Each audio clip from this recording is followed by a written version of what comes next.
அம்மா அம்மா என்னம்மா சொல்லுங்க. அம்மா இன்னமே எனக்கு அந்த கட்டுத்தரையெல்லாம் சாணிக்கு விட்டுற வேலையெல்லாம் வேண்டாம்மா. ஆ ஏதாவது வீட்டுக்குள்ள வேலை இருந்தா கொடுங்கம்மா. வீட்டுக்குள்ள வேலையா? வீட்டுக்குள்ள என்ன வேலை செய்வீங்க? அம்மா சமைக்கிற வேலையெல்லாம் செய்யறேம்மா, நல்லா சமைப்பேன். சமைக்கிற வேலையா? ஓ, நீ சமைச்சு நாங்கெல்லாம் சாப்பிடணும். நான் நல்லா சமைப்பேம்மா. ஆ உங்க கட்டுத்தர கூட்டிட்டு இருந்த நீ வீட்டுக்கு வந்து சமைக்கிற அளவுக்கு நீ கேட்குற அளவுக்கு வந்துட்டியா? நீ சமைச்சு சாப்பிட்ற அளவுக்கு நாங்கள் கேவலமாக போயிட்டோம். ஏம்மா நான் மட்டும் என்னம்மா கேவலமாக போயிட்டேன், நல்லா சமைப்பேம்மா.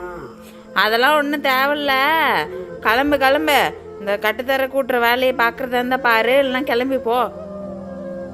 ஏம்மா நான் வீட்டுக்குள்ளே வந்தால் இவங்களை என்னம்மா பண்ணுது? நான் நல்லா சமைச்சு கொடுக்குறேம்மா, அதுதாம்மா நான் சொல்ல வரேன். ஆஹா, எல்லாம் ஒன்றும் தேவையில்ல, கிளம்பு. சரிம்மா.